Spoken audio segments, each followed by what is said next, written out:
passons à l'exposé d'Anna Stevanato pour D'une langue à l'autre. Merci beaucoup à tous. Merci beaucoup à vous tous. Effectivement, nous allons passer à l'exposé d'Anna Stevanato qui va nous présenter l'expérience de Dulala, d'une langue à l'autre. Anna qui est elle-même bilingue spécialisée dans le linguiste spécialisée dans le bilinguisme, et parce que tout au cours de cette journée, nous allons avoir des présentations d'expériences comme ça pour, disons, illustrer les contenus des tables rondes par des expériences concrètes de projets menés soit dans le domaine éducatif, soit dans le domaine de la culture. Donc bonjour à toutes et à tous. Je voudrais remercier bien évidemment les organisateurs pour m'avoir permis d'être là aujourd'hui. Parfait. Alors, je vais me faire de la violence parce que ma nature de pipelette italienne me porterait à parler des projets d'une langue à l'autre pendant des heures et des heures, mais je vais être synthétique. Je vais essayer d'être synthétique et limiter mon intervention pendant 10 minutes. Alors, je ne vais pas revenir sur les aspects théoriques qui ont été abordés avec Laura, Michel et d'autres sur les aspects du bilinguisme, de la transmission de la langue maternelle et les enjeux de la prise en compte. Je vais juste vous présenter des actions sur le terrain qui permettent à Babel d'être une bénédiction finalement. Alors, je vais vous parler aussi du constat des besoins finalement qui ont fait que Dulala est né un jour en 2009 statutairement, mais en gestation depuis 2007. À l'époque, et aujourd'hui aussi, je suis donc mère de 3 enfants franco-italiens et je suis la seule à transmettre ma langue maternelle, l'italien, à mes enfants. Et parallèlement, j'enseignais l'italien comme intervenante extérieure dans une école ZEP, REP aujourd'hui, et je me suis rendu compte que les langues des enfants et des familles ne passaient pas la grille de l'école et restaient dehors et étaient souvent perçues aussi comme nocives pour l'apprentissage de la langue française. Dulala était donc en gestation et est née, conçue, rêvée dans le cadre d'un projet, d'une formation en économie sociale et solidaire au CNAM. Et elle a été conçue dès le départ comme un projet global, systémique, s'adressant aux enfants, mais aussi aux familles et aux professionnels. On s'est rendu compte que si on agissait seulement en direction des enfants, sur les terrains, il manquait des pièces du puzzle qui contribuaient à faire du sens et à créer un véritable impact positif sur la durée. Alors, l'autre aspect important de nos projets est l'aspect territorialisé, c'est-à-dire qu'on intervient souvent dans des quartiers et on touche les acteurs concernés dans ces quartiers, les acteurs du quartier. Donc ça peut être l'école maternelle, l'école élémentaire, les professionnels du centre de loisirs, de la crèche, de la PMI et éventuellement des associations qui sont implantées à côté, géographiquement à côté de ces structures. Pourquoi ? Pour fédérer une communauté d'acteurs qui militent, qui s'investissent, qui s'engagent dans la construction d'une éducation au plurilinguisme. Et pour que les enfants, passant de la crèche à l'école maternelle, à l'école élémentaire, au centre de loisirs, retrouvent cette dynamique. Alors, comment on fait tout ça ? On le met en place par des actions qui s'adressent aux enfants. Alors, les enfants, on propose des ateliers bilingues pour les enfants, pour les soutenir, comme disait Michel tout à l'heure, dans le développement de leur langue maternelle et les aider aussi à faire les liens avec la langue française.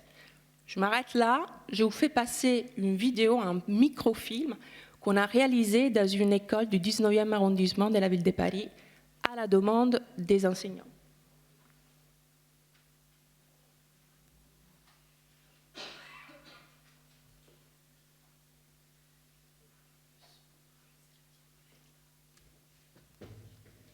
Alors, pas de son. français n'est pas la langue maternelle. Je reviens, voilà.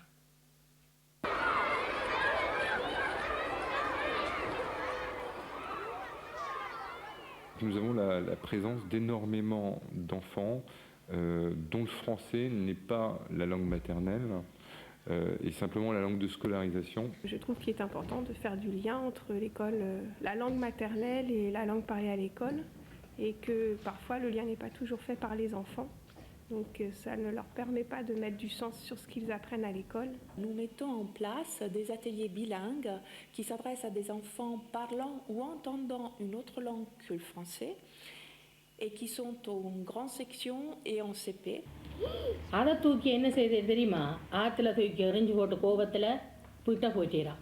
C'est très simple, la langue maternelle, c'est la première expérience qu'on fait du langage. Et cette première expérience, il ne faut pas l'entraver. Et il est préférable, chaque fois que c'est possible, de l'aider à se développer jusqu'au bout. C'est pour ça que, disons, ce genre d'activités en langue maternelle sont essentielles dans les petites classes.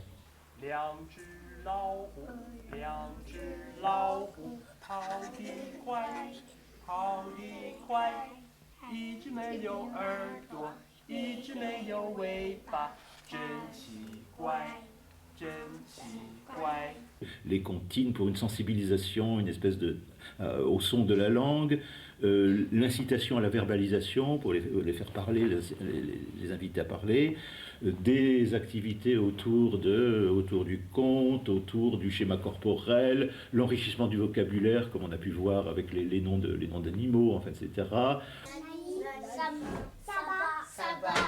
Ce sont les langues de son pays, de sa culture, de sa famille, et elles font partie de la culture de l'école. Et ça, je trouve ça très positif. C'est du bien-être dans la langue maternelle, qui va se répercuter, bien évidemment, sur un bien-être dans le langage en général. Et en fait, ça nourrit plus que ça n'entrave le développement du français comme langue secondaire.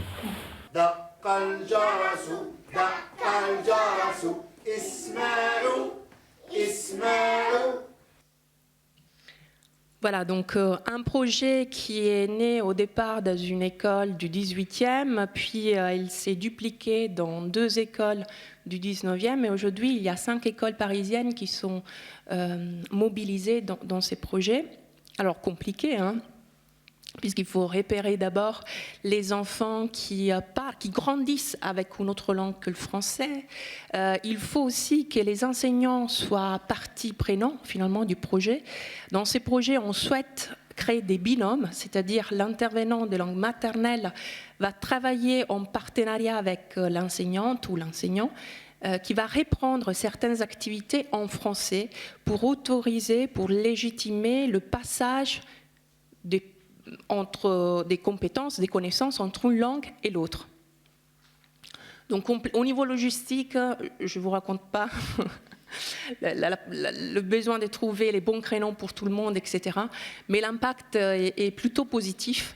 On voit un rapprochement des familles à l'école, une reconnaissance mutuelle, des changements de regard qui se sont opérés, beaucoup d'enseignantes qui se disent incroyablement surprises de savoir, de voir qu'il y a autant de compétences, connaissances linguistiques portées par ces enfants tout petits. Vous avez vu la petite fille qui écrive en tamoul, c'est une petite fille qui est dans les réseaux des réussites éducatives, donc avec des difficultés en français. Et les enseignantes ont découvert que cette petite fille a des atouts et des facilités incroyables dans la langue première. Donc un changement des regards, des représentations qui s'opèrent et qui est plutôt favorable. Alors pour tous les autres enfants, là vous avez vu des ateliers pour les enfants grandissant avec l'arabe maghrébin, le soniké, le tamoul, mais on a voulu aussi faire profiter à tous les enfants de l'école de la richesse, de la diversité des langues et cultures présentes. Et on l'a développé, on a pu le réaliser à travers des ateliers d'éveil aux langues. C'était important pour nous de mettre tout le monde dans ces projets pédagogiques pour éviter les clivages, pour éviter que des enfants soient pris dans les classes et confinés finalement dans des groupes où il y avait le soutien à leur langue maternelle. On a insisté pour que les langues soient considérées comme un objet d'apprentissage, un objet esthétique, et que ça fasse partie de la culture de l'école. Donc les activités vues, les comptines, les chansons, les histoires vues dans les ateliers bilingues, sont reprises aussi par l'enseignante en classe, et puis on développe aussi des ateliers d'éveil aux langues pour tous les enfants.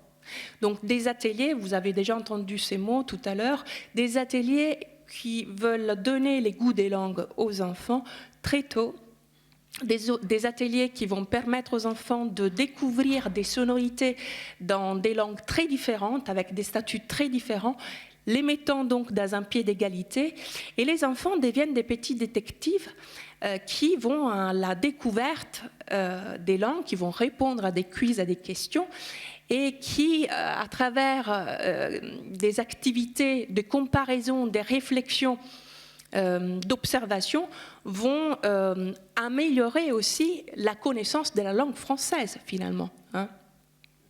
En découvrant que, en allemand et en japonais, par exemple, le verbe, on le place à la fin, à différence de la langue française. Alors, on s'appuie sur des outils.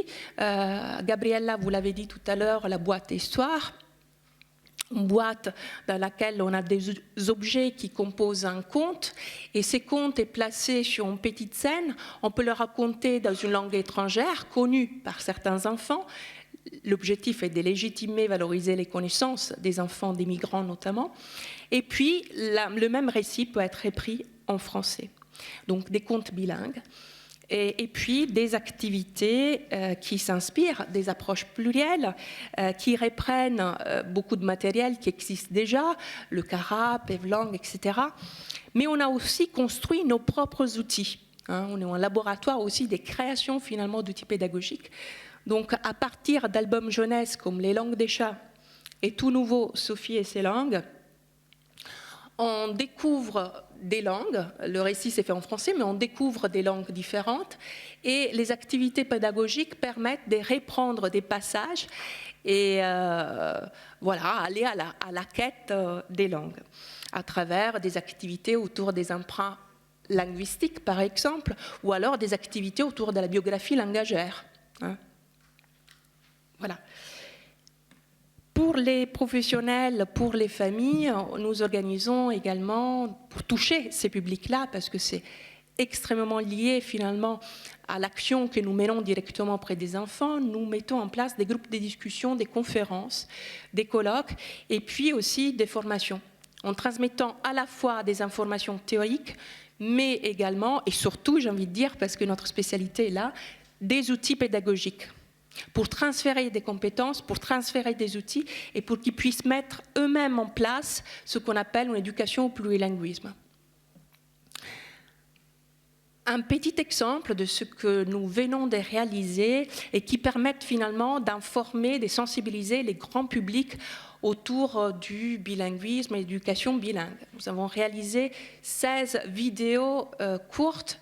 Michel Launay a bien voulu aussi s'y prêter au jeu. Donc on est parti à la recherche des grands spécialistes de la question qui ont répondu à des questions très récurrentes autour du bilinguisme. Mon enfant ne parle pas ma langue, pourquoi ? Est-ce que les enfants bilingues commencent à parler plus tard que les autres enfants ? Comment ça se passe la transmission de la langue maternelle chez les couples mixtes, etc., etc. Je vous en montre un pour vous faire comprendre comment on essaye de toucher un grand nombre de personnes. En les sensibilisant autour de cette question.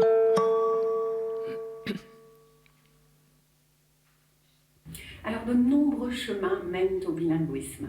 Évidemment, le chemin le plus connu, ce sont les enfants qui grandissent dans des familles où un parent parle une langue, l'autre parent parle une autre langue, ou bien une famille où les deux parents parlent une langue autre que celle de l'environnement. Mais on peut également devenir bilingue à l'école, c'est-à-dire grandir avec une langue à la maison, par exemple l'arabe ou le turc, et puis ensuite l'enfant va à l'école maternelle à l'âge de 3 ans et il va apprendre en français. Et c'est une autre façon de devenir bilingue grâce à ce qu'on appelle l'éducation bilingue ou bien une éducation monolingue dans une langue et les parents qui continuent de parler leur langue à la maison. Alors évidemment, le bilinguisme en famille va demander un certain investissement de la part des parents puisqu'on vit toujours dans une société où une langue est dominante par rapport à l'autre. Et donc la langue non dominante ou la langue de la famille a besoin de beaucoup de soutien ou beaucoup d'input langagier, c'est-à-dire il faut beaucoup parler à l'enfant, il faut lire à l'enfant. Et beaucoup de parents ont des stratégies, comme la stratégie une personne, une langue, ou bien un lieu, une langue.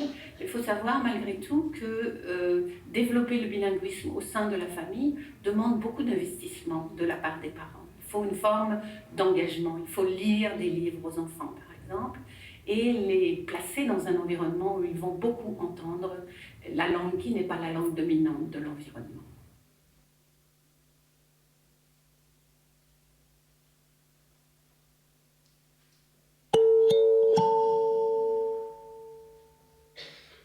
Voilà, ce projet d'information, des sensibilisations, des vulgarisations, des informations concernant ces questions qui